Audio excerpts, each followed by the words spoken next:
Այս առավոտ, երբ կորած բախտի դուռը բացվեց լուռ, համբուրեցի խենթացած հույսով դուռդ, Անդրանիկ, քարլռության պատյանից ելավ անունդ ինչպես թուր,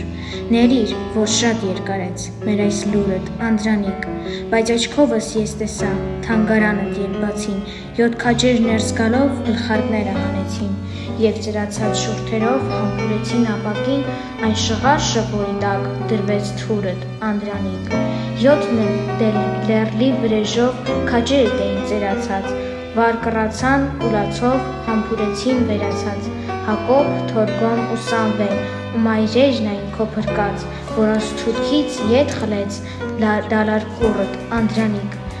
այսպես եկան, ծովացան, դարձրին գաղտնիքը հայտնի ծով, թանգարանը սրբացավ քո արծվենի պատկերով, թվաց, թե դուրս նայեցիր լեռնակարոտ աչքերով, ու ձյուն դառավ Մասիսին սուրբ համբույրդ, Անդրանիկ, աման, փախեք, գալիս է Ազրայիլը Էրմանին, թողեք թոփ ու թոփխանա, վրեն գյուլա չի բանի, ճիչում էին թուրքերը, փախչում Սարից Սասունի, 1000 տեղով դու թուրքին առար հորդ,